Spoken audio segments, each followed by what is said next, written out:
What's holding you back from being this person that you want to be? Well, I don't know. I don't. I don't know. Okay, I don't know where to start for one, and I don't even know if I'm. Smart people will consider the source. I would consider the source if I'm listening to somebody give me advice, and don't. I'm not sure if I've become enough of a source yet. I don't know if I have enough experience to. I mean, like I feel like I have plenty experience to teach people how to sell. But I don't know if Hey, I don't know where I don't even know where to start if I wanted to be like a speaker, but I wouldn't. I don't. You know, I don't know how much of a source you have to be, but at the same time, I don't even know if I'm there yet. If that makes sense. but you are. But you are. Put your hand over your heart like this. You feel it? Yeah, What is that?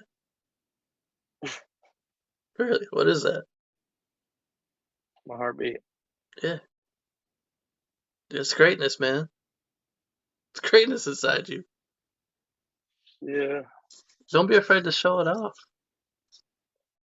You have it inside you. Everything, every tool that you need is inside you. The words that you read in the Bible, you have to truly believe it. Because God has a lot in store for you. And yeah, what you're getting a taste of right now is just a peak, man. There's greatness inside you. You got to let that seed that's been planted in there grow. You got to keep watering it. And like I said, all you have to do is like just the simple things. And that's where it starts. And God will provide the rest of the answer for you. It's just the little things, just building each yeah. other up. That's the start. That's where you start. That's what I was telling my fiance the other day because there's been a lot of things that we've been trying to get done, and every day we're just trying to do the best we can, and we're both pretty grateful, I would say. And some things it's like, all right, we're looking, we're man,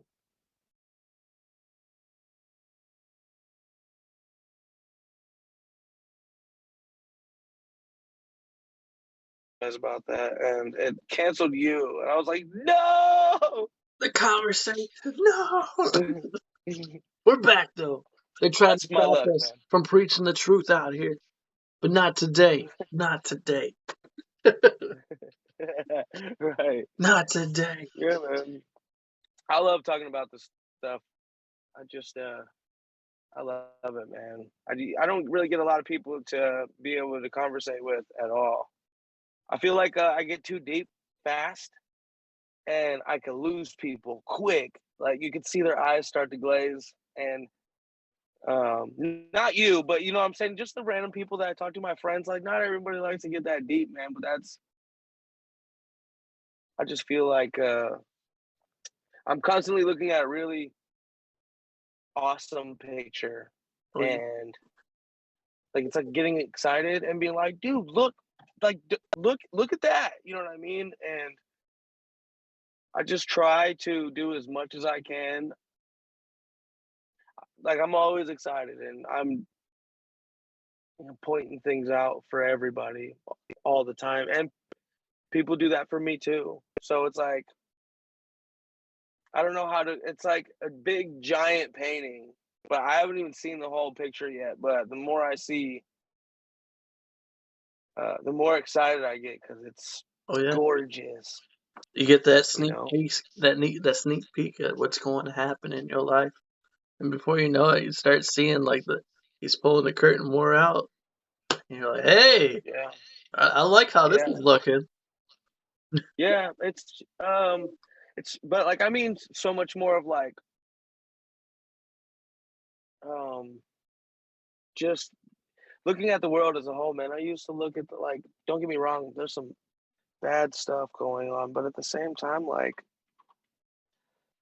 I think this is a big, beautiful, Yeah, the good. awesome. I'm kind of getting ahead You of know, myself, but think about it like this: If there wasn't bad stuff in the world, would we need God? Would we turn to God? Mm, Would we really yeah, appreciate the world as it is still? yeah, but I don't even think we still appreciate it like we should, man. And the You know, reason why, we like, well, the reason why there is bad stuff in the world is because why? Because God gave us what? He gave us free will. yeah, He gave us all free will to make our own decisions. And we live in a corrupt world. yeah. And that's why, Jesus said he was preparing us a better place. You But didn't he know? say it was here too? Didn't he said it was here, right? At one point. Yeah. He told us that. So It goes back to what I was saying though. Like everything that you speak though, you speak into existence.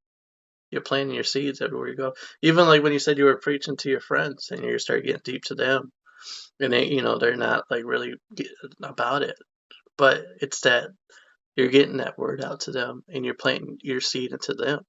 It's not going to grow right away, but eventually, 5 years from now or whenever, that seed's going to take place, and they're going to look back to you and be like, "Hey, he's right, man. We should have been listening to him all along. This is what he was talking about." yeah, It takes time. yeah, but like, okay, so like when Adam and Eve ate um the apple, right, is when we got disconnected. Like it was heaven on earth basically right before that happened, right? Yep. Okay, and then they became once they once they ate the apple, they became conscious that they were naked and everything, right? So to me, that sounds like we were animals at first, and then we became conscious, and we became more than just animals. So before we became conscious and we were animals, there was a system in play of life on the planet where everything was working mechanically like it was supposed to, and whatever we were supposed to be doing, we were doing without any type of thought. That means that we were ultimately connected to the earth more because we were part of the whole system for all of the life that surrounded us in whatever ecosystem we were. And when we became conscious, we were basically kicked out of it, right? Out of the heaven on earth, and we've been trying to get back ever since. And what if the like when consciousness came, like the biggest reason, like the reason why we have a hard time getting back all together and like resuming the point where it's like it feels like heaven on earth is because Ego. we just forgot, yeah, our ego, because we think we're the biggest thing here. Like when you look at the road, you look at like a flat surface, but it's I mean, to me it's a we're just That's, walking on something skin, man. that's why I said So it's ego, man. That's why God. yeah, That's why He told us that we have to deny ourselves first to follow Him. Because really, that's what it is. Ego is building, edging God out. Because right. especially you get to that point, like, okay, think about this too. Good thing that's stuff starts going your way in life. Do you turn to God right away, or do you say I got this on my own?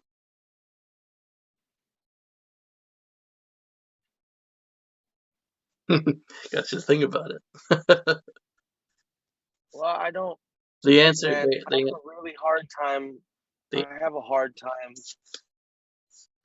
I have a really hard time like talking about or visualizing God as a he or a she. And I think it's just um I don't know, man. So I have a like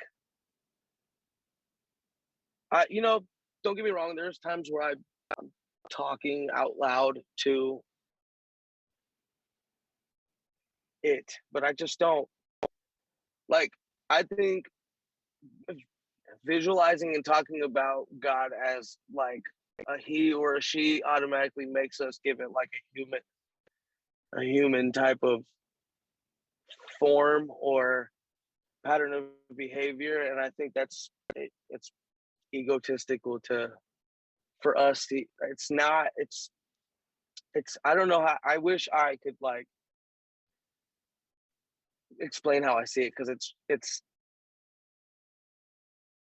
there's not, it's he and she at the same time, but it's not really like a, it's not like a being. It it's everything. So yeah, I'm turning to God all the time because everything I try to do is for the best for it, which is the system, not for me, for just the system of life itself and what I can control in it. I talk out, when I pray, it's not like it's, I think prayer is more than just sitting down. I think it's, and like doing traditionally, I think it's the things you do. I think it's it's the way you talk to people. Like, I think there's no no better way to communicate or serve or or pray than to be exactly the best version of what you're supposed to be for the system itself, if that makes sense. Amen. I don't I like I I'm happy for somebody like Jesus to have existed, because it was the perfect example, like the perfect archetype of exactly how to walk. Like, can you imagine if everybody walked like that? This place would be glowing. It probably would be like the Avatar for real. You know what I mean? But there's a we're just we're just plugged into a really big system for us, but it's really, we're just a smaller moving part of a giant expanding like system. Like, think about like our body. Like, yeah, we're in its image, because if you were to zoom all the way into your body and give your one of your cells in your body consciousness for a day, like, your body would look like a galaxy to it, and there would be a whole bunch of systems at play everywhere, all over the place, and it would be the same thing as us being, you know, on our giant planet and all the systems that are at play there. Or if we wanted to look at Look, the look, galaxy or hold the on, wait, universe. like what you're tapping into right now, though, that was the gift of sex. That's the male and the female. That's the gift, because we're made in like image of God, and that Right, life inside of us gets put inside of her, and it brings more life into the world, and that's right, God's yeah, greatest gift inside of us. That tells you right there. There's another boo right there yeah, that He's inside of us. That yeah, power, man. the We're same just, power, yeah, yeah, right, exactly. the You same know, power.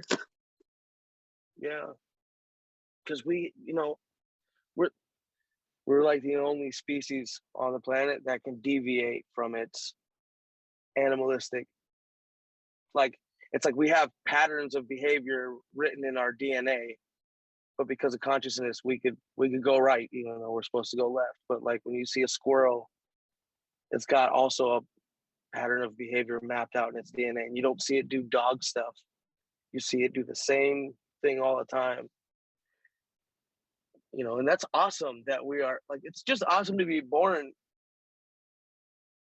you know, this species, and to be able to witness everything firsthand, man. I think once you grasp what an awesome gift that is, it makes it easier to be grateful, because like the alternative is not being here to witness anything, to make any memories, to love, to be hurt, to grow, to whatever. Like the only alternative is not ever getting the experience.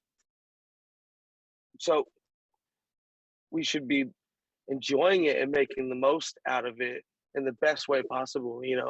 and which is taking care of the system we're part of, man. And that's Like we what, have to all be connected. yeah, we are all connected. Our spirits are all connected. That was the whole reason Jesus came down here, because he wanted us, once we were called home, for our spirits to reconnect to the Father, because Right. we came from the Father. He breathes life into us, and all of, everything that's around us, and that's our spirit alone is from him. So when it comes to the end, he wants us to go back home to the Father, to be reconnected to God, because our spirits are all connected. A lot of people miss that message. Yeah. Yeah.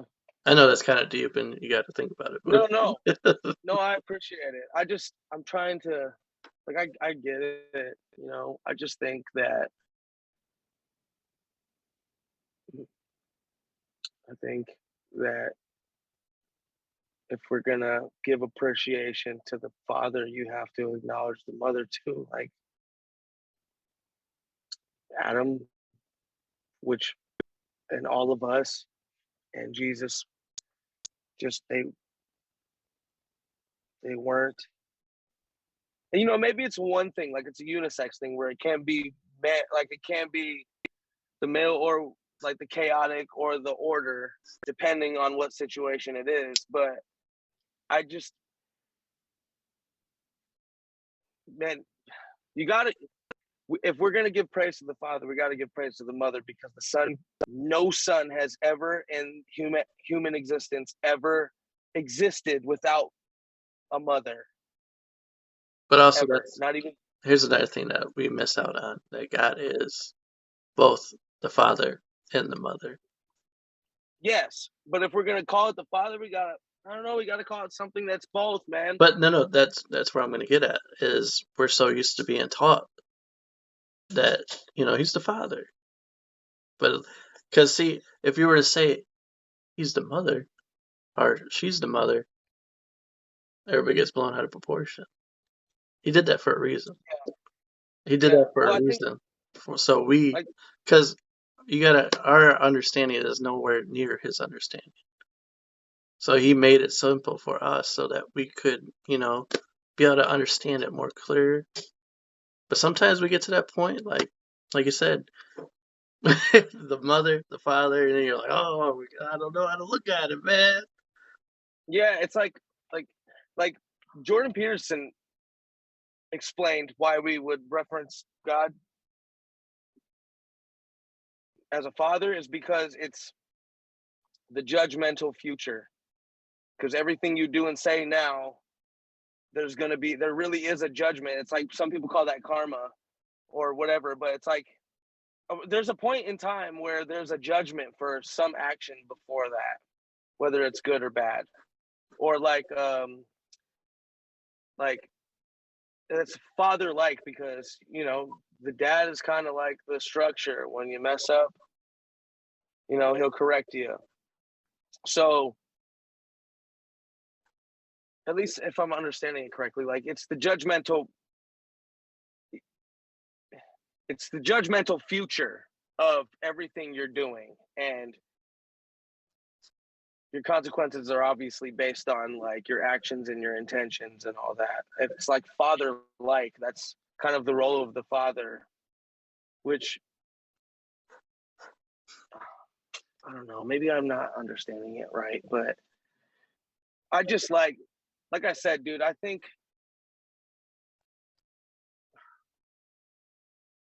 I don't know, man. Like you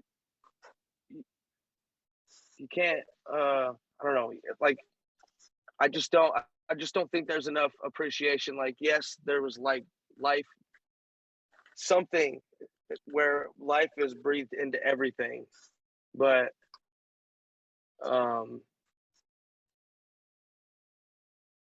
like, and we can appreciate whatever that is that came from, but we also have to appreciate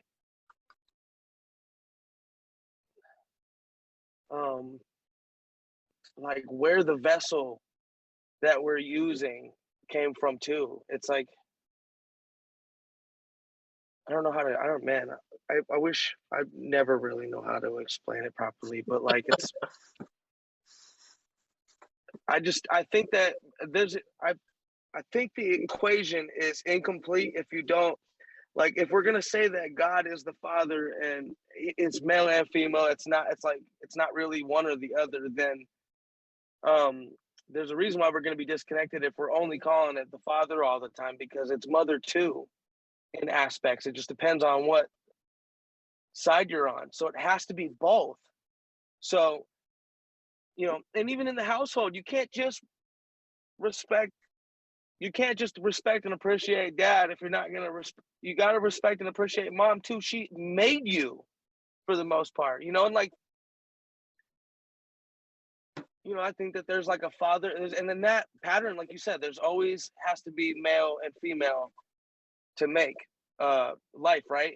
And I don't know, man, like I feel like the way the sun and the earth, the relationship between them is almost like father and mother in a way because the sun is God. It gives us the light and what the heat and the gravitational pull, but the earth takes all the rest, all the life that's on it.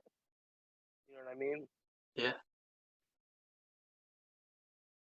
I think it's not like I'm saying, I don't know. I wouldn't even know what the solution is. I just like there's every story that's ever been made. Father could never make the son without mother. So he's telling us that she's equal in the creation of life too. So if we're gonna appreciate the father aspects of life, we should be appreciating the mother too. And maybe because we've been spent so much time wrestling with and trying to please the father, it's like we neglected and or hurt mom sometimes. Yep. And then it just goes all the way back to the spirit of gratitude and just really appreciating everything that's around you. Because then you want to get more into just to answer your question that was going on. Now we got to go back to Genesis. Yeah. Because the earth is what? It's called Mother Earth. And God gave what to the earth? Everything. Yeah. He gave birth. Yeah, and it was actually what the first thing made. I mean, Yeah. for us, And just because we were the last thing made doesn't mean we're the most special, man. We're a very special part of a really big puzzle, I think. and and then that's where it starts. Just think about that. God made us from the mud, the dirt of the earth. And that's where we came from. Right. And then Right. the woman came from our rib, the male, because God knew that we couldn't be alone, that we needed a partner. We needed a partner in life. Right. And Yeah. everybody seems to miss that in Genesis, that beginning right there. The answer that you're looking for is in Genesis, right there. It's all in the beginning. Yeah. Yeah. I just mean like generally we all, I feel like collectively A lot of people lose sight of that. wouldn't understand it because, like I said, they miss the message in Genesis. They miss how it Yeah, all you're right. started, how it all, Yeah. and then it becomes just how you brought up and how the world like is corrupted. It doesn't want you to know that. It doesn't want you to even think that. It tries everything to do to get you away from that, to be disconnected from the Father. Yeah. I mean, I think us people do that. I think Yeah, that's what I was gonna get at. It's because like society. God gave us free will. God gave us free will. Yeah. But okay, if we were made in its image and everything he makes is good or it makes us good, whatever, everything created in it is good, then like why, why does free will become so corrupt? Why does free will make you corrupt? Like there has to have been Because huge elements of fear involved somewhere that because ego. scared us. because that's where it starts at. Because then we start thinking that we don't really need, you know, his thoughts. We don't need to be following what he wants us to do, but instead we make up our own decisions to do what we want to do. And that's where it happens. That's where everything gets so undivided. And it just goes downhill from But there because of that it choice makes me that wonder we, how. Like how do you make that decision? Like what happens that makes you decide that you don't need that anymore? Because if it so far up until this point where you deviate, everything's been working perfectly. So what happened that would make you deviate like that? For what? Especially if it doesn't reward you the same way. Like I don't like it's yeah, we got free will, but like what made us go from loving creatures of everything to there had to have been a situation, something happened. the apple. Yeah, but So- I mean, like, does it? I mean, what do you do? I mean, what? It's like a magical apple. What happened when they bit it? Did they? the apple opened our eyes to what was really going on around us. God had us to the point where it was just where we're seeing the good and everything. That we're following what He was telling us all the way. But the second we took a bite out of that apple, that's when reality came to life.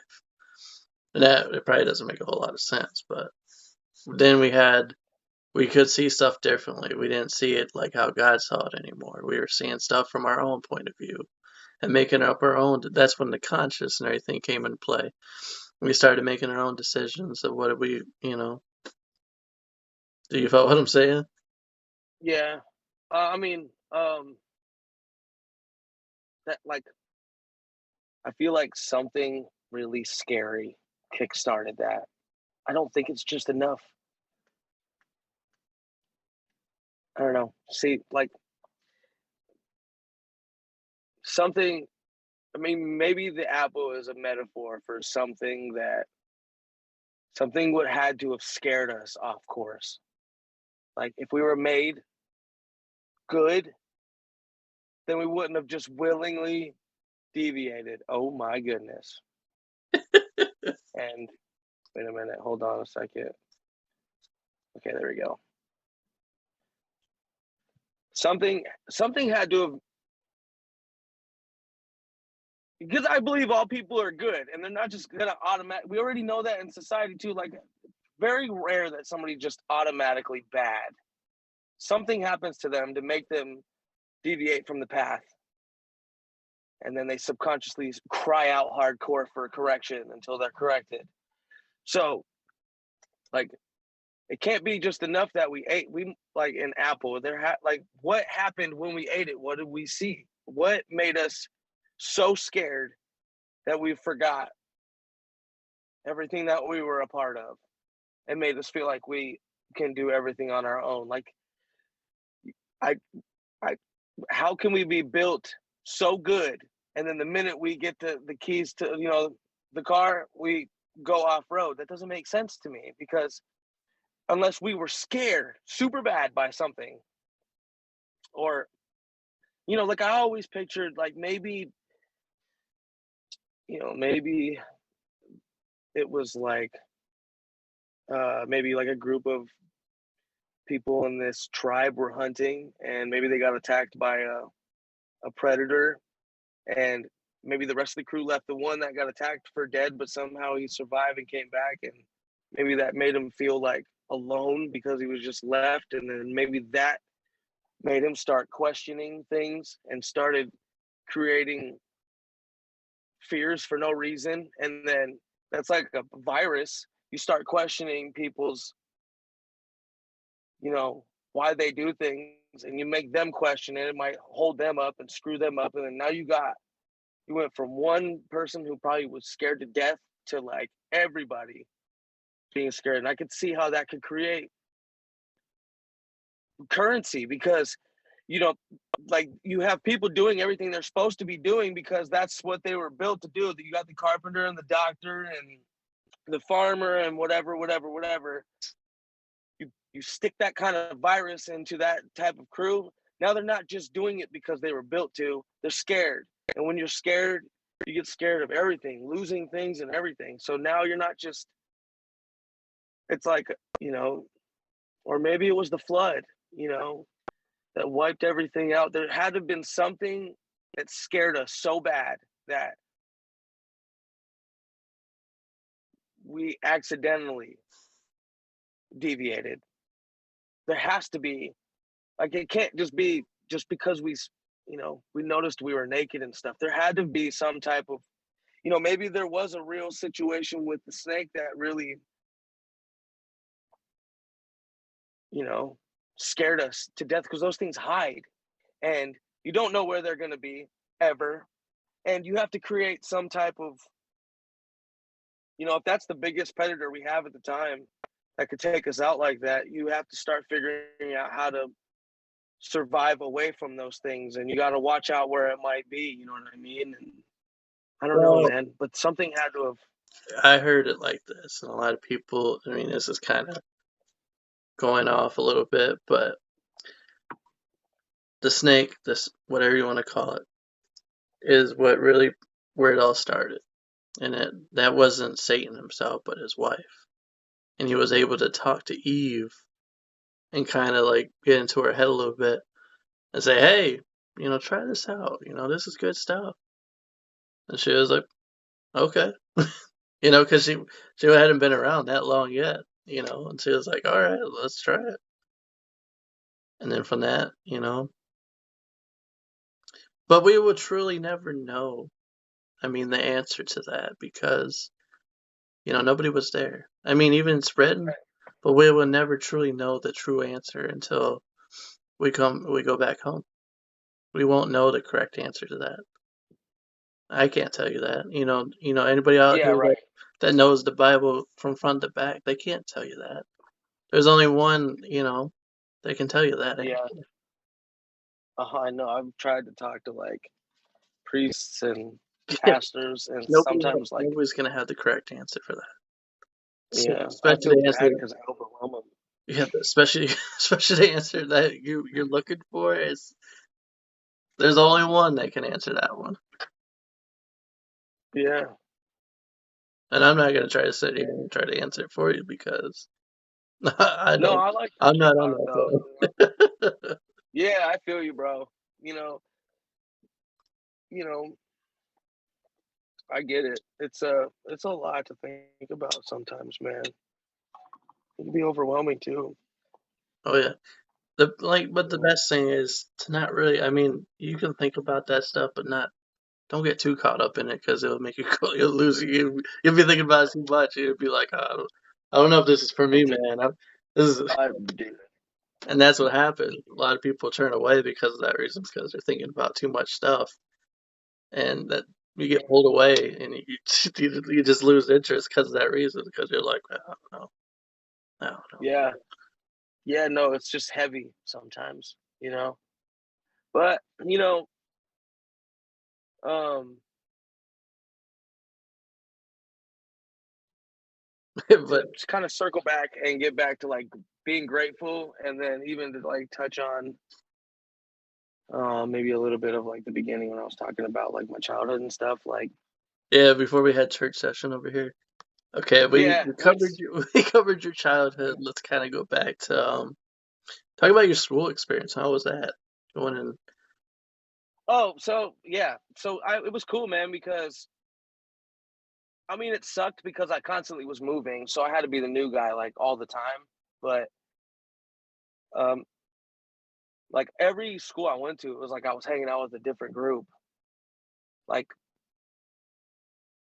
completely different group, man. Every school. And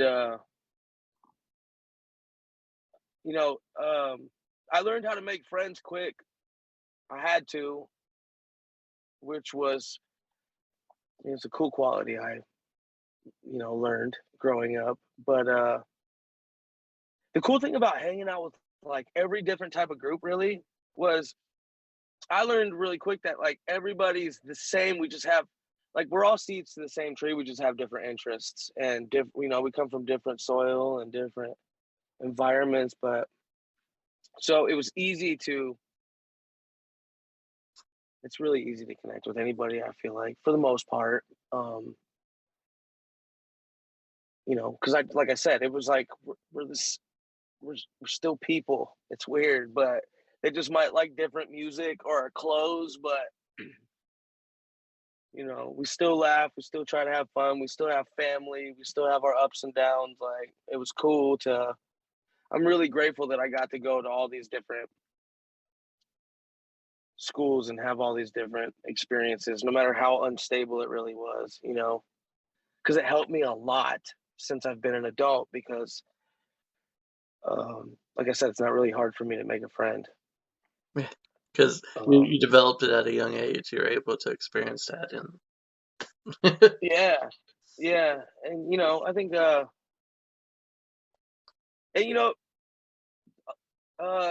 it was totally different environments. Like the coolest thing about living in Vegas for a little while is I learned to play the violin for a while, which was cool. I mean, I don't know how anymore, but I did pretty well when I did. But it was like crazy different environments, man. Because like by the time I was in high school, I was in this small town in California. I kind of actually grew up in that small town. Like I did elementary and then moved away. Came back, did junior high in the same district, then moved away, and then came back and did high school. And I did that also in Ashtabula while having Vegas and PA somewhere in the mix. But like by the time I like going from high school to from California to where I was at in Ohio, though, dude, it was like going from Disney Channel to Oz. No joke, man. It was, and I'm just like this little dude, man. Um, it was cool, but I used to get like I got bullied at home all the time. I got beat up all the time, and then when I was like, that's the mentality I had. So it was easy for other people to mess with me. Not to mention because I was little, and it was just like a common thing. But by the time I got to my last school in Ashtabula, I was like half the size of everybody. And I've been bullied a lot. I fought some bullies, um, but I was just sick of it. But like people would mess with me. But like I realized at that time, people don't like bullies. So, and if somebody was to really like beat me up, like you look like a bully. I'm half your size, dude.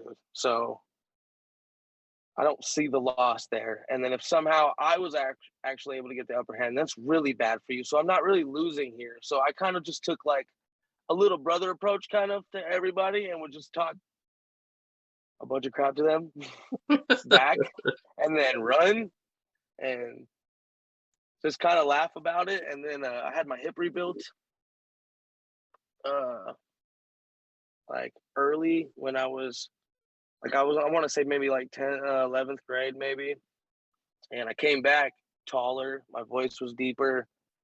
And everybody was coming up to me like, dude, I got a lot of respect for you because you were a little guy, but you talked a lot of crap, dude. And I was like, like if you only knew, I just got how I had it figured out. It was easy for me, you know what I mean? Because I knew nothing was gonna happen really at that point. But it was cool, man. now how little are we talking about? I was like 4'11", maybe 5 foot at most, like 120 pounds soaking wet. You were taller than me.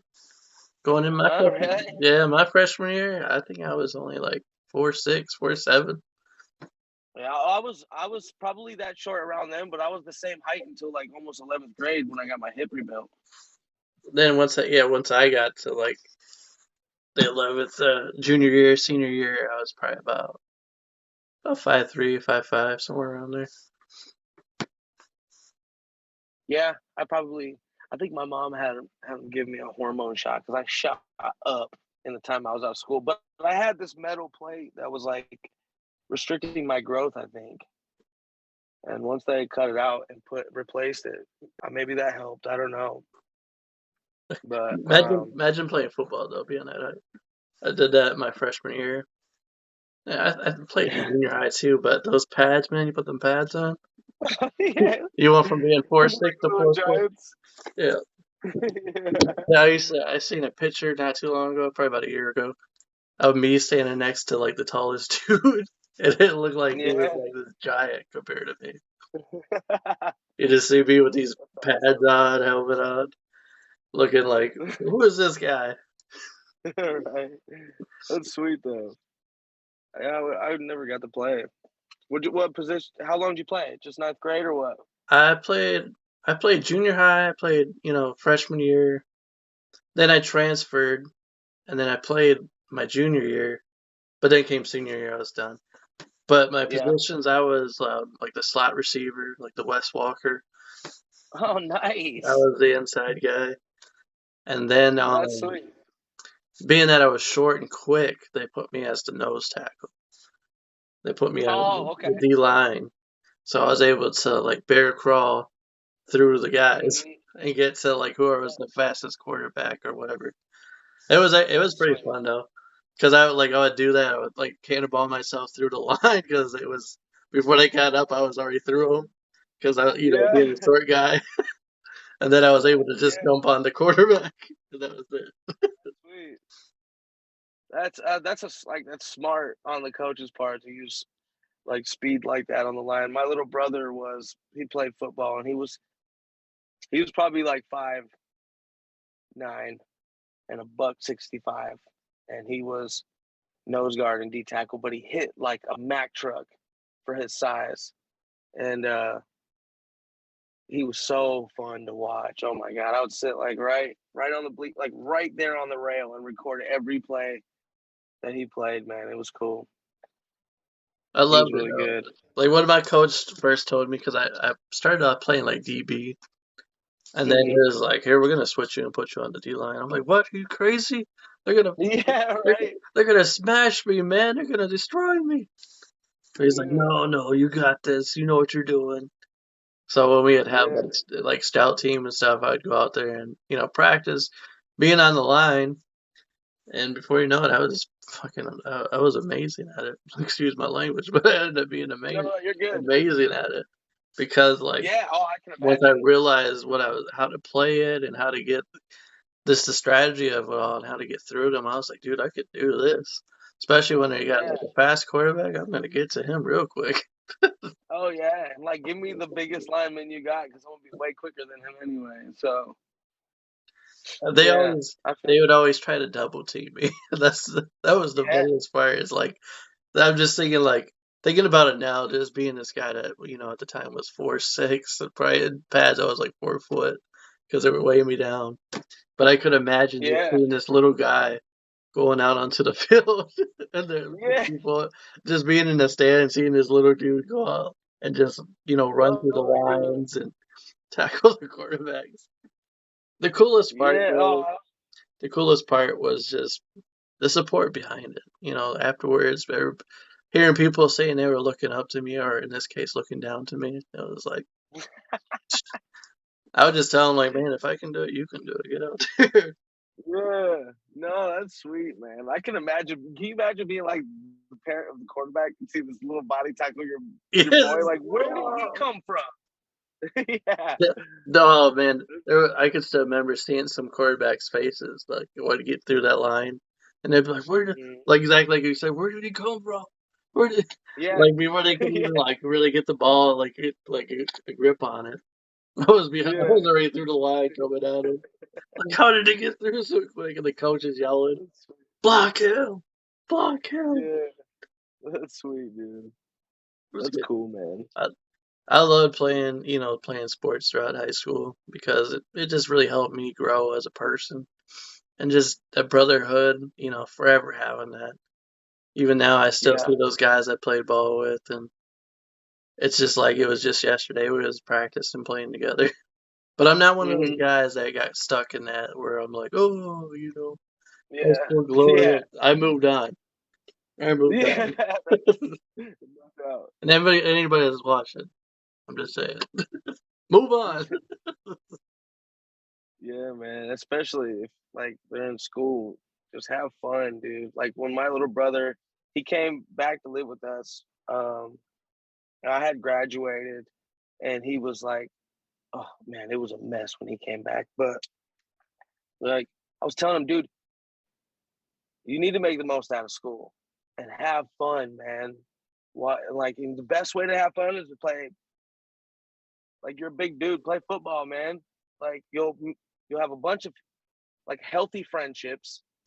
You'll be kind of popular, so you'll have fun. You know what I mean? And like just make the most of it. And like we were struggling, and he was just like, "I got to get a job." Like, no, dude. Like your job is like grades and football, man. Like if you need it, I got it. And me and my mom worked really hard, uh, you know, helping provide him with everything he needed.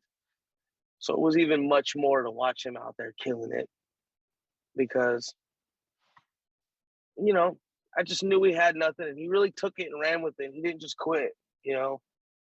He made the most of it all the way until he graduated.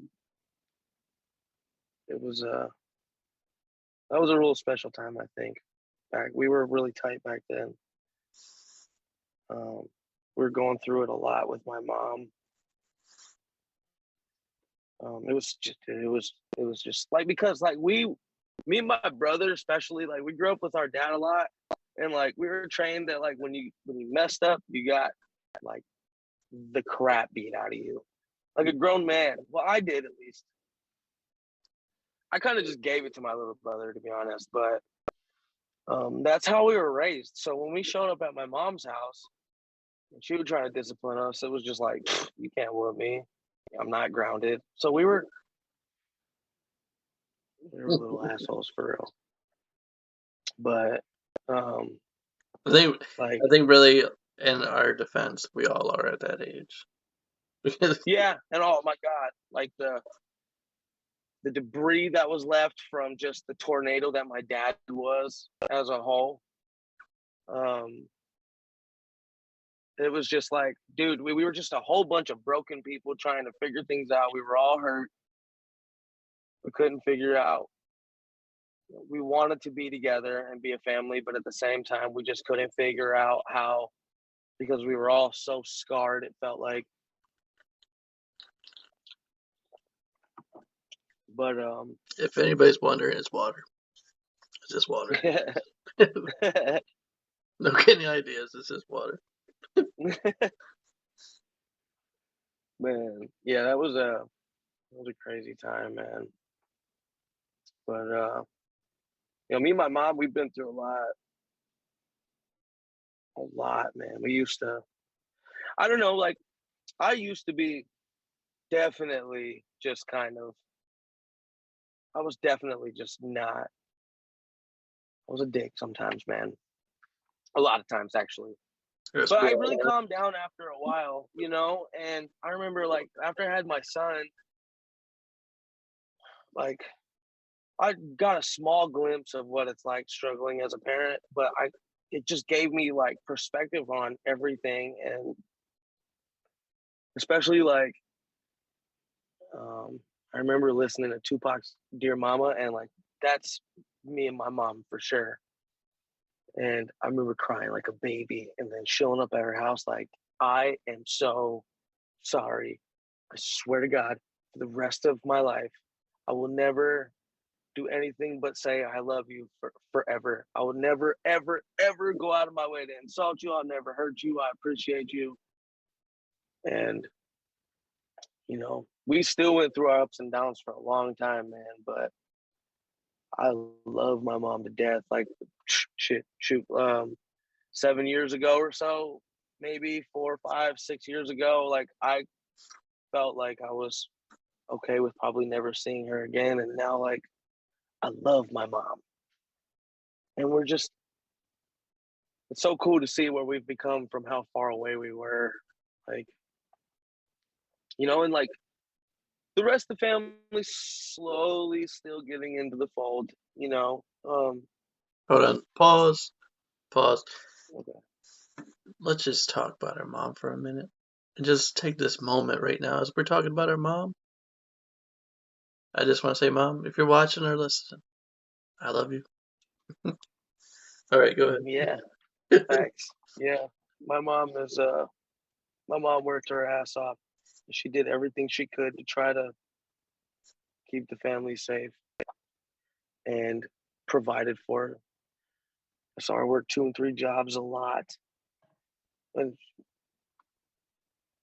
I don't care if the normal standard of what a person should be, if there's a general definition of a perfect mom, like I don't care what that definition is. Like mine was for dude, I wish my brother and sister would really, really,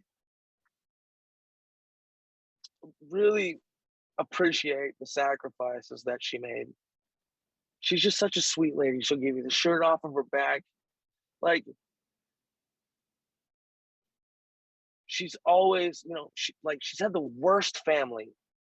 She had the worst husband and father to her kids she could have ever asked for, really. Um, and dude, this guy was constantly trying to like chop her at the knees so much throughout our childhood, and somehow she still kept it pushing no matter what. Like she had a gear, man. That Hold on, I want to just now what you've seen with your parents, and now that you're engaged to your fiance, has it affected you at all in your relationship, or has it made you turn away from that totally and just made you just want to love your partner as much as you can? um I could say that being constantly burnt by almost everybody that's ever said I love you to me, or I've said I love you to. Well, okay, from a certain point in time back, it makes it hard for me to uh it definitely I would say I'm not finished struggling with it. I'm getting better by the day, and I like because I have such an amazing fiance.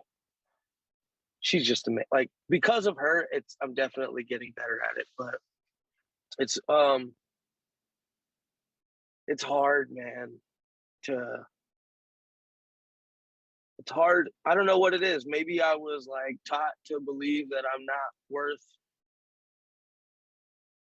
um being truly loved. I don't know what it was, but I definitely um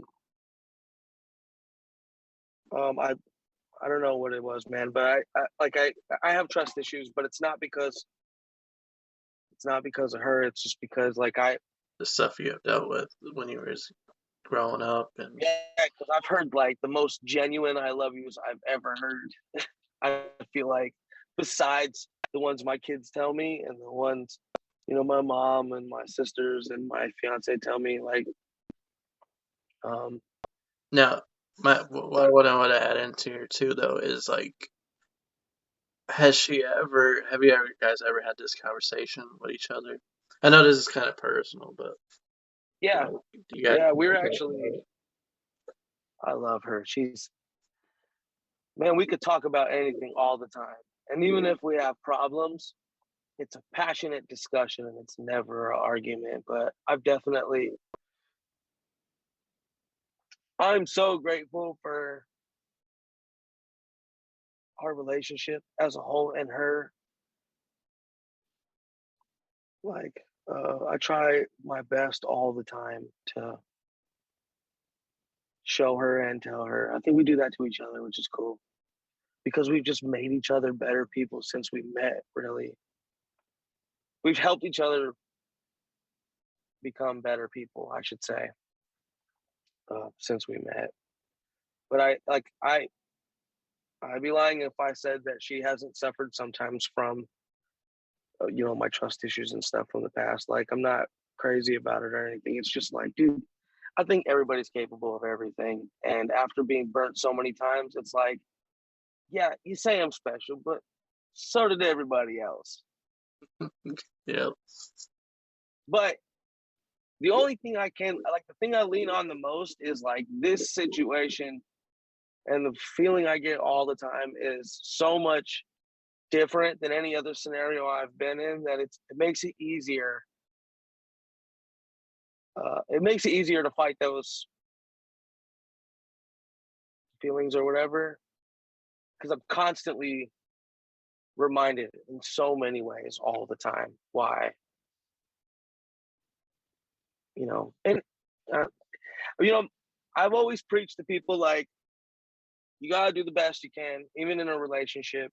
And if you do the best you can, if it ends abruptly, at least you could say I tried my best, and you have no woulda, coulda, shouldas. Because that's the fire, that's the pain that really hurts. Is mostly is like the regrets. You know what I mean? And like I don't know, but it's hard to practice what you preach as far as that goes because like yeah, if I'm doing the best I can and she leaves, well, then technically I should feel like it's her loss. But like, because I did everything I could and I just didn't fit. All right, or maybe it's not her loss. Maybe it's just like, we just didn't work out, but we did the best we could. Like that's the best case scenario of the worst case scenario of things that could happen, I guess. But um, it's hard to like get comfortable with that. Like, yeah, I'm doing my best I can. Like, because I guess I always got put to the side for a better deal. It felt like when it came to my childhood friends, especially, uh, and then family and whoever else, relationships and stuff. It's like I don't know. You kind of get scared. Like, okay, so you like me and every like certain things about me, but what if a better deal comes along? It's just a little tweaked, a little bit better. I'm all the things you like, but just a little bit more. Just always But having that insecurity feeling, always feeling yeah, and I just think because of what happened as a child and what you dealt with. And just, just having that, like it said, like rooted into you where you just don't feel good. You just don't feel like you're worthy of the love, yeah, and you deal with it. And it like yeah, I can totally understand what you're saying. yeah. It's rough, man. And like I feel like the better my life has been getting, the more grateful I've been, the more accepting I've become of a lot of things that I used to be insecure about, which is cool because then I get more comfortable, and then uh, I'm always trying to stay humble, so I feel like that brings more confidence too, because that's what I lost ultimately. You know what I mean? Just like I let a lot of people, hurt people, dictate how I should feel about myself, and it's really just because they were hurting, and not really, and it's just like trying to remember or not reinvent but rediscover more things that I like about myself as opposed to more things I hate about myself, because I'm not really going to get a lot of time here anyway. It's just like nobody else is, and I want to live more than I'm surviving, and I want to be happier to be here. I've spent so much of my life being sad, and I'm over that, man.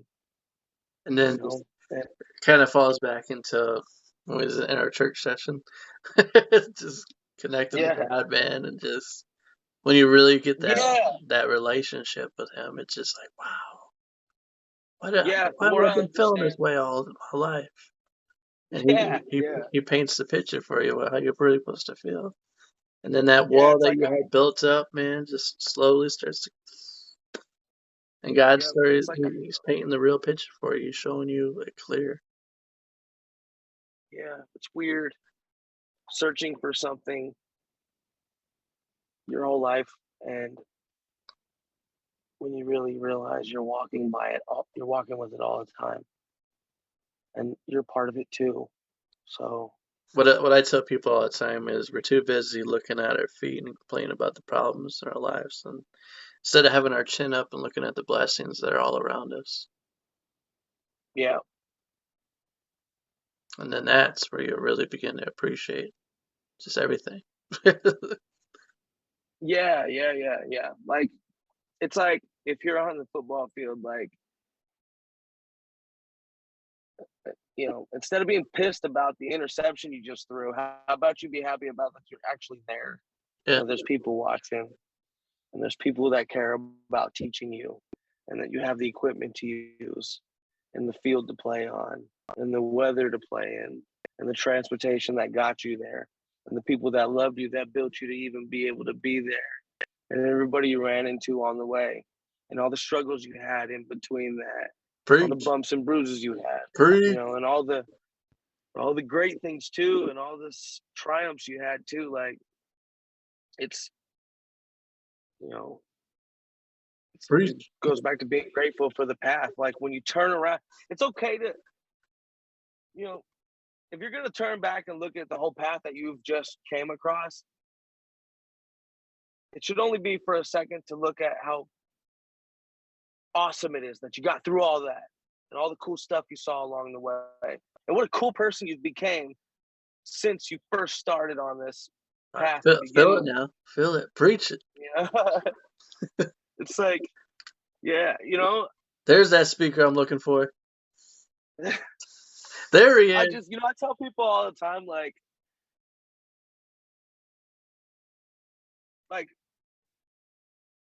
be you can't love yourself and be confident and then be unhappy about your past. It's like, you can't be happy about the house you live in if you're gonna complain about who built it or how it was built.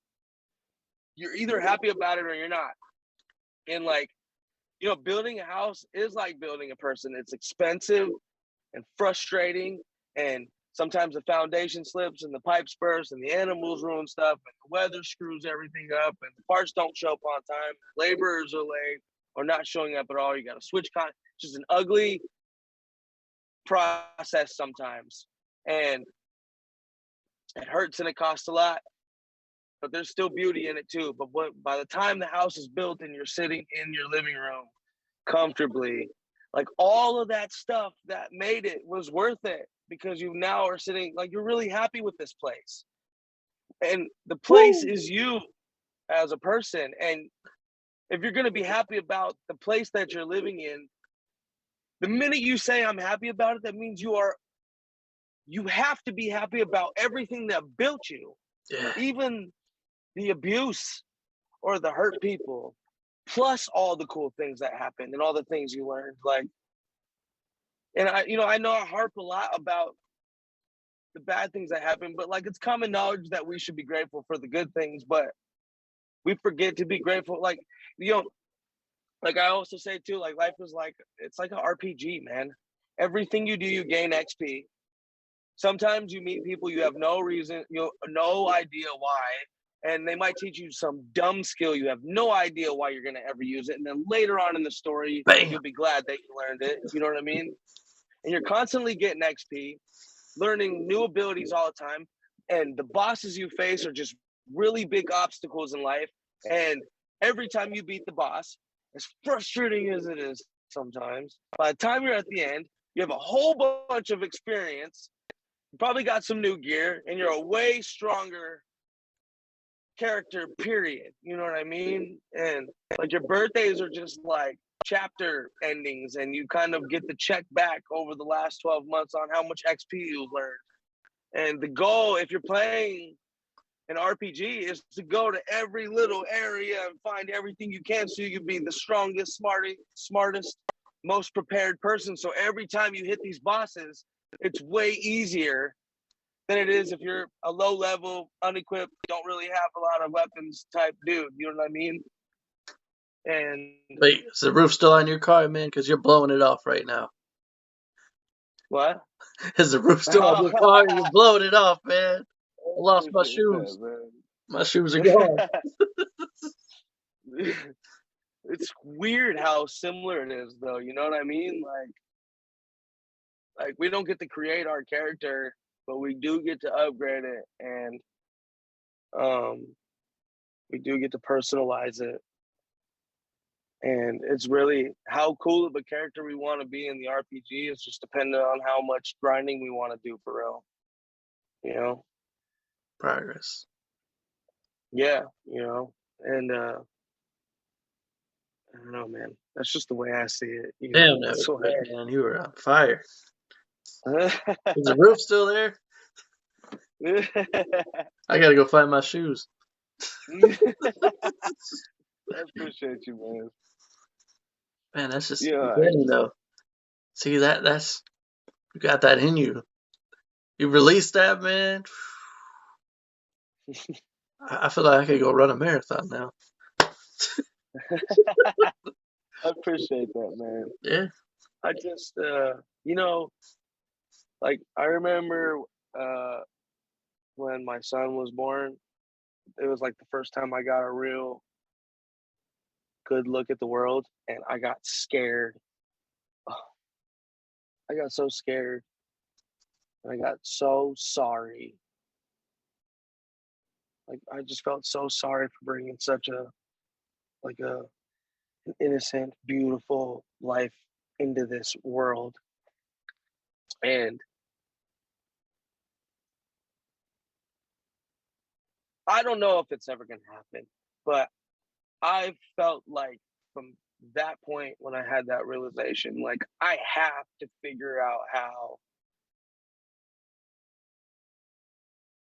I gotta figure out how to help this place be better, man. Like I owe it to them. Did you Maybe wait, it's wait, my wait, wait, wait, dream wait. for a little Hold guy. on, hold on, hold on. Did you say you don't know how it's gonna happen? No, Did I did you I, know, did I hear that come out of your mouth? You I know don't how know. it's gonna happen. I don't know. I hope so, man. I hope I don't they want to make hear it that. I so don't know. I don't want to hear that come out of your mouth. You do know, man. Bring that speaker back out here. Where'd he go? that. Talking about I don't know. I just, like I gotta try, man. I just want them to know that if anything, like on top of maybe some like important morals and lessons they learned, that I at the end of it all, I tried No, what does really ET hard. always say? What does ET always say? What's his three words? I can, I must, and I will. I can, Yeah, I must, and I will. That's a good thing to yeah. live by, man. I just don't know. You know what? When it comes to, I don't know what to do, to be honest. And this is probably the first time I ever felt comfortable talking this long on a camera. And like, it's only because, like, a big reason is because I'm talking to you. Because I tried to do the like You make me feel solo sorry. for real. I mean, you make me feel comfortable. Like, I feel comfortable. I've felt comfortable since we started talking, but it's like, I, I tried to sit in front of the camera, just talk. And I mean, you might have gotten an idea of the way I talk. I sometimes I don't know where to start. And I just, I'm all over the place. And then that'll make me insecure because it's like, No. I know I need to have some type of structure on where I should go. When I And if I did want to go, where am I going to go, or how do I start? You know, when I seen you come on the camera, I seen my brother. likewise. I seen my brother. I was like, there you are. I was like, I see the Yeah. fire. I see a fire inside you that I'm gonna have to start. I'm gonna have to get it going, get them flames to flow. I Get that speaker to come out of you. Get that spirit alive. appreciate Make you, it start man. jumping up, I, you know, man. I really appreciate,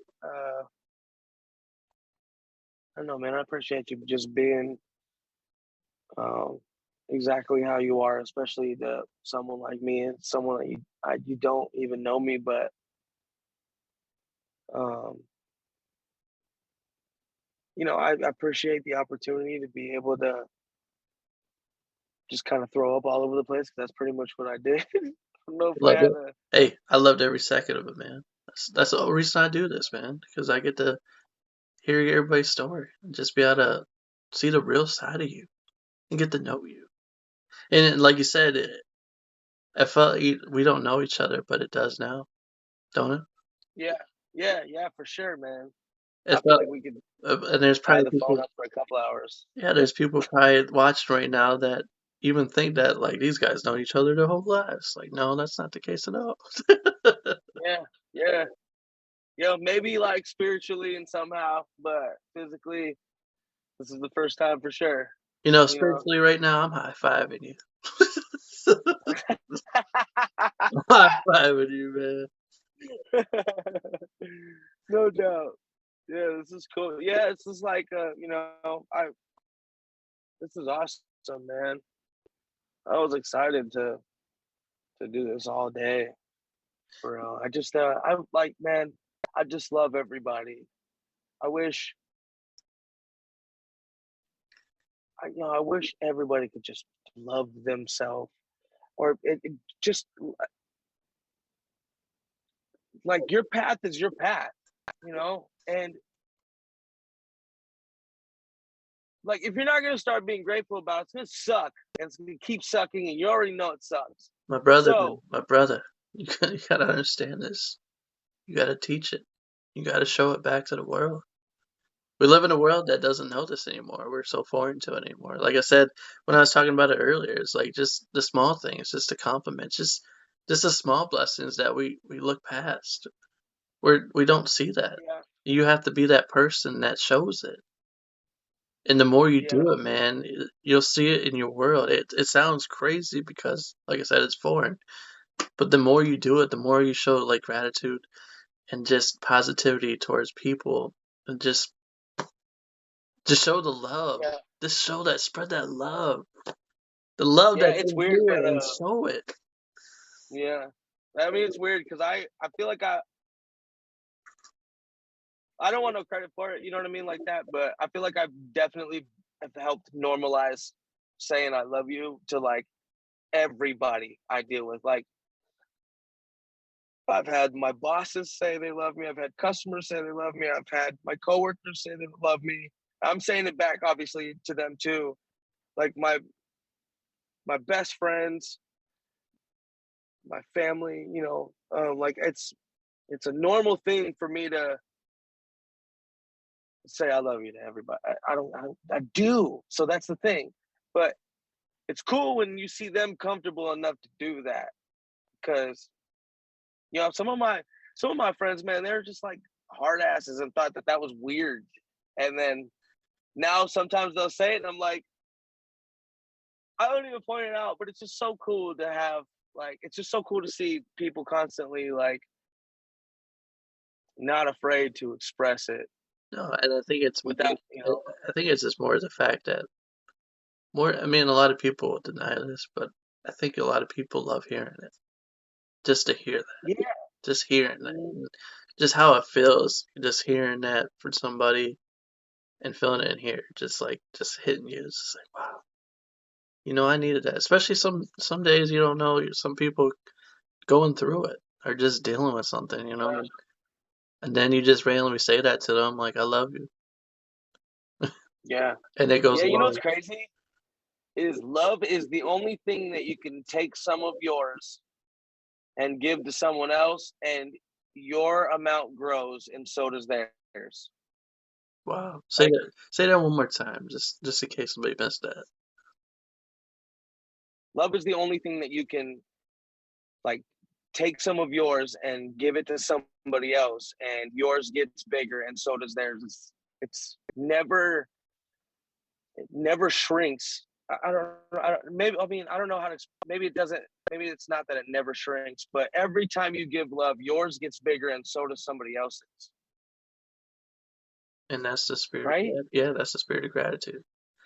The more you show Yeah. appreciation to others and just appreciation to everything that's around you, that love inside you will grow to a point where it will spread out of you, and everybody Yeah. you come in contact will feel it. Yeah. It's like it's like being so grateful for being here right now and having the gift of being able to witness this and be part of this beautiful life and being grateful for everything that brought you here right now. Like you just radiate love. It's not even work. It's it's more work for me to be mean to somebody, I feel like, than it is to tell them I love them, really. You know what I mean? Like, Nope, and really what it is, though, is you become more Christ-like. You right? Yeah, no doubt. wanna show that love, you wanna continue to show the love to the world, and everybody's gonna be like, "You're a hippie, Chris," and I'm like, "No, you want you No, wanna show the love to the yeah. world." Hey, this is a weird idea, but this is something I thought about too. Speaking of Christ, it comes back in Revelations. Yeah. Okay, what if him coming back is not just him as one person, but everybody embodying the archetype? Well, that's what they call the Holy Spirit inside all of us. That's Christ's Right. spirit that's inside of us. Yeah, like what if we're not supposed to wait for one guy to come back and save us like Superman, though? What if we're supposed to all embody the personality, and that is like the resurrection? Look at Because you, it's you're gonna be a getting it, really ugly. you're getting it. You're getting the picture. You're seeing it. Yeah, that's got to be what it is then, right? Like we have to all learn how to be like that because that's heaven on earth. If everybody is acting like that, like Christ Christ. Christ was the example for us to follow, and we're supposed to Yes. be like him. Everybody's like, "No way, it's impossible to be like him." No, he set perfect examples for us and how to easily do it, just to follow his steps, man. And that's what it's Yeah, all but about. as a normal human being, it's hard to believe that you can emulate that man when the story is that his dad wasn't a human and he was doing magic tricks. That's the only thing that's hard to really relate to. But okay, here we go with the church session again. Christ did it, and so did his disciples. His disciples, even Paul himself, did more than Christ ever did. And a lot of people, What, magic? oh yeah, Really? Christ taught us how to do stuff like that, how to resurrect. If you get to that point in your faith that where you honestly, truly believe in here, it will come out there. And a lot of people are going to be saying I'm blasphemy for that, but it's the truth. He said it. Jesus preached it. We, just the mustard seed, man. We can move mountains. And he said that there's a lot of truth to that. It's all in here. That's why I said. That's why I keep tell you the positive stuff that you speak into the world. Whatever you speak will come to existence. You're planting seeds, and Mhm. everything that Christ, like you, go through it like the whole New Testament and read and really dig deep into what Christ was talking about. We can do more. Yeah, We can be more like Christ and possibly do more. And I'm not saying I'm any yeah, higher than I'm yeah, not saying I'm higher than Christ or anything. I'm just saying that he preached that. He told us that. yeah. Well, yeah. But if you're gonna stand on the shoulders of somebody, you, Mhm. you're kind of gonna be more, right? Like the goal is to stand on essentially like by taking all of his experiences and then adding them to yours. You're basically standing on his shoulders. So what you're saying is not so much that you're above who he is, but you are, if you take everything that he said in, you have his experience plus yours. Yeah. And the Right? That makes disciples, the disciples showed it in everything they dealt with. Everything they did, they just followed what the teacher taught them. And you see, yeah, yeah, if you read the Acts of the Apostles, Romans, the Philippians, and you read all that stuff, what Paul did. Yeah, everybody went through a hard time. Everybody dealt with the same thing that Christ dealt with. He was rejected. But why? Because he spoke the truth. He spoke positive stuff into the world. He did positive things. And that's why I always try to tell people we live in a negative world. We're surrounded by it. But if we follow what Christ taught us to do and showed us what to do, Life doesn't get any better Yeah, than that. yeah. The one I think, like, I mean, at least for a guy like me, the hardest thing to like even want to like learn about Jesus was ultimately first the magic tricks, because, but like at the same time, everybody was probably a lot more connected to the planet back then. So things probably that were possible then aren't so much possible now because we're so disconnected. But that and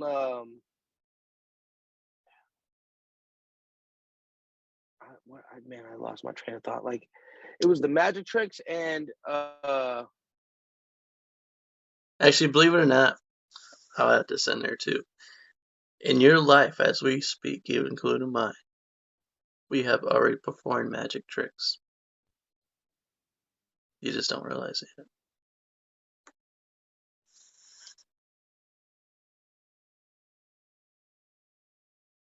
Mic drop. yeah, I mean, I guess I can see that. No doubt. Man, we've been on here for about almost 2.5 hours. I know, dude. I love this, man. I like seriously. I just even appreciate the conversation to be able to, I just like don't have a lot of people to talk to like this. You know what I mean? My my fiance is definitely she's so damn smart, man. We could talk about stuff like this all day. We're actually thinking about starting a podcast of our own for real. Um, we just got to look into equipment and how you go about that. But um, like I said, it's deep, man. Not everybody wants to swim that deep, you know. About it, man. I'm all about it. At least now you know. Yeah, yeah, no I'm doubt. all about it. Yeah, I love yeah, talking about it. I love getting into the roots. Let's go. Let's talk about it. Let's dig into this. yeah. Let's I talk mean, about because it. we're ultimately like trying to get an understanding of each other, but like we're all trying to figure this thing out, man. You know, like in that aspect, we really are all on the same team. We You are. know, if we're seeds to the same tree, like which I really believe we are, man. Like I don't We are. like not working. I don't understand why we're not working together. Like why we're not giving the person, even the person that we don't agree with, why are we not giving them the enemy or the energy like they're on the same team as us? Like I get it, man. Life's hard and hurt people have hurt us, but like like I'm always saying to people, happy people help and hurt people hurt. You'll never find a self-loving, confident, God-loving person that'll hit you below the belt. You'll only always find an insecurity in somebody. Like I've never in my life met confident people just want to build. That's it, all the time. They can't wait to share something that's going to build you up more. Like only hurt people, and there's so many levels to that.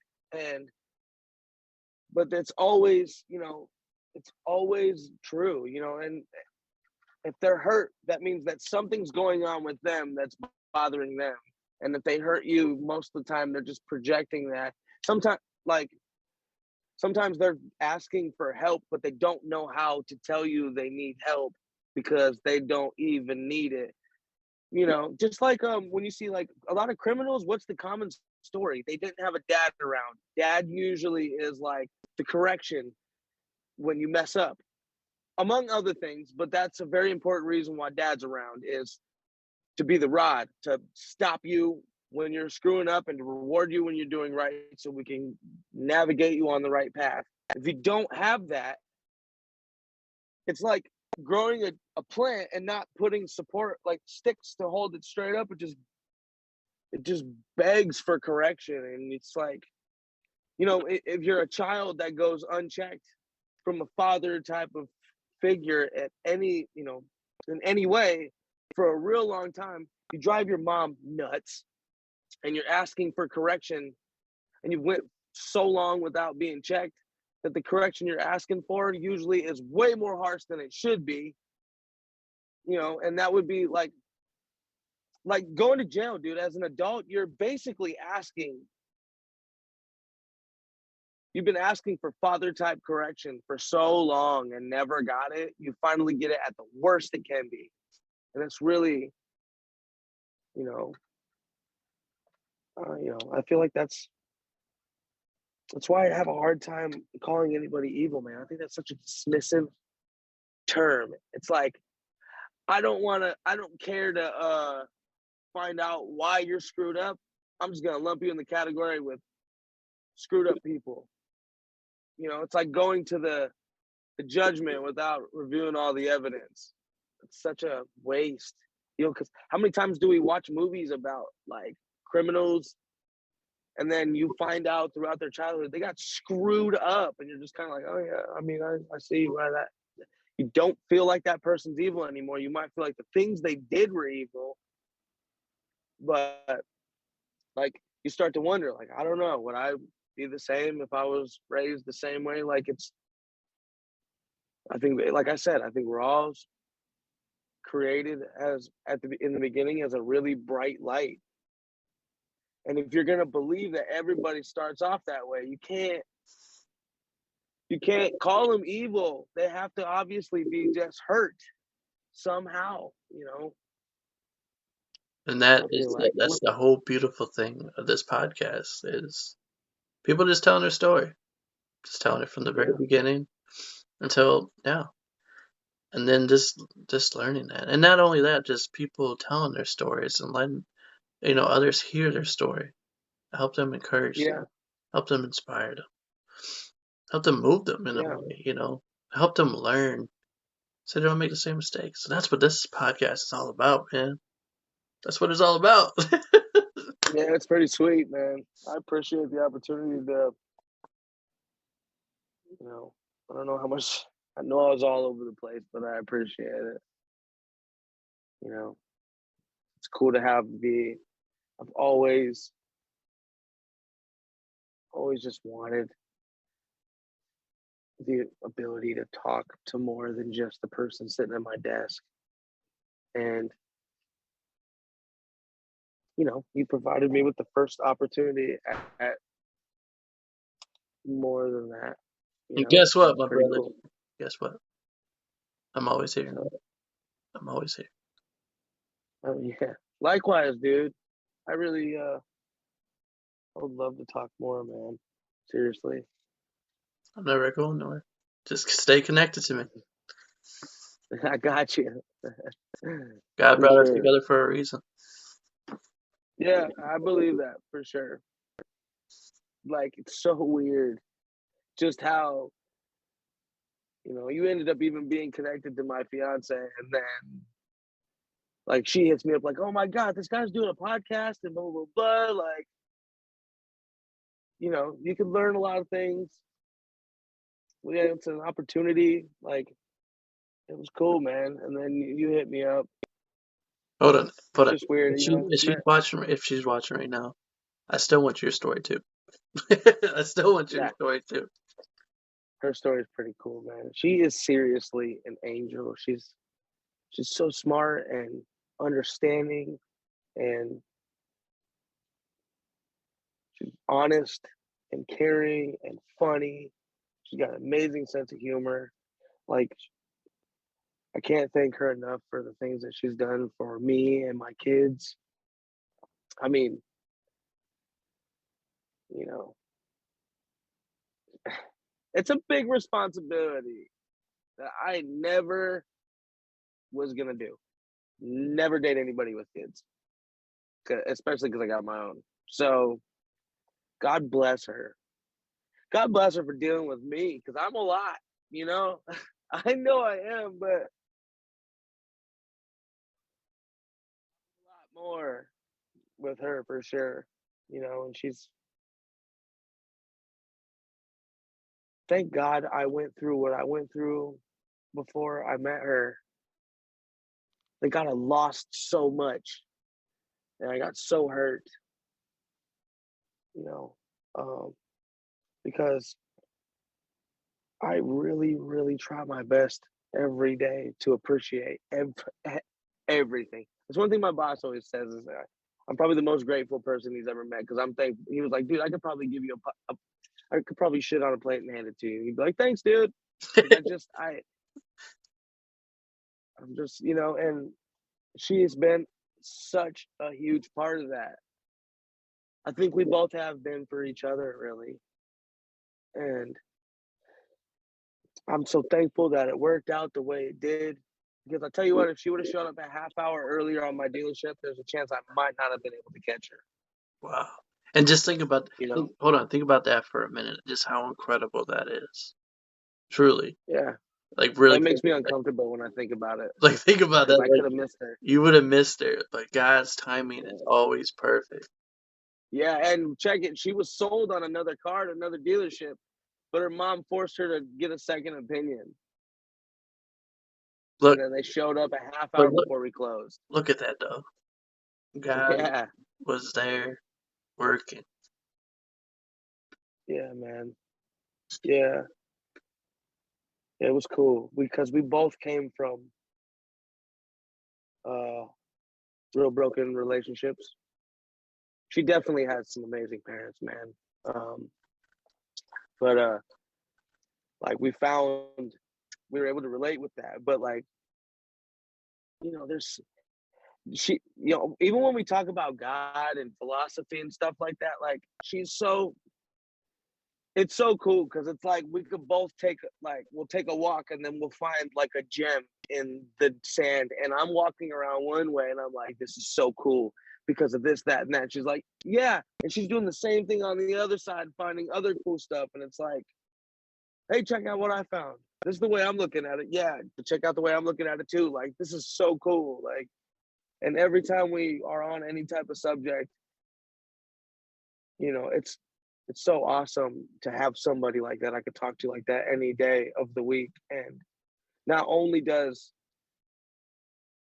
she let me know she's there with me, but she adds so much to it too. It's cool. I'm not just this, blabbermouth talking for 2 hours straight, like, because she'll say even when like we read the Bible together and we'll pick a section and we'll read it out loud and we'll do it like pretty much like chunk by chunk, and we don't move forward until we've kind of understood exactly what was going on there. And we do that all the time. And like there's times where I'll look at something like that's definitely what that's got to mean, and then she'll say something, I'm like, oh, you know what, that sounds, yeah, that makes more sense. Like, and it's just like those moments when you're like, dude, I love you. You're the best. You know what, my It's brother? just we are. We got to wrap it up and get back to her. Yeah, no doubt. Yeah, yeah, for sure. He's waiting for me. I just want to say, as I wrap this thing up, I just want to say thank you for coming on and telling your story. It's been an incredible, almost 3 hours close. Don't you feel like it?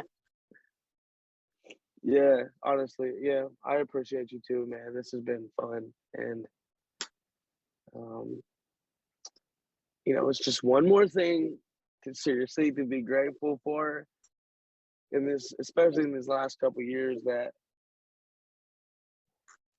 this is another time where I went into something expecting the best, and being like my expectations being exceeded every time. You know what I mean? It's cool. This was more than I thought it would be, and I already had high hopes, if that makes sense. Yeah. You know what else is great about this too? Mm, Is it's only just the beginning. no doubt. No doubt. But on those words, anybody that's watching, listening right now, if you'd like to come on and tell your story sometime, feel free to hit me up, message me. If they want to get Yes. in contact with you, how do they get in touch with you? Um, you could you can find me on Facebook. My name's Denny TJ Wareh. I don't know if you want me to spell that. My last name's spelled WAREH. It's on Instagram. My name is Cheesehead. It's CheezeEeezhead. That's about it. Or you can hit me up on Denny Wareh at outlook.com. I don't know if you put that stuff in the bio, but I could send all that to you so it's written Yeah, if you want. it'll make it easier for him. Yeah, for sure. But anyway, this is Chris. I just All want right. to say thanks for watching. Thanks for listening. I'll see you next time. Peace out.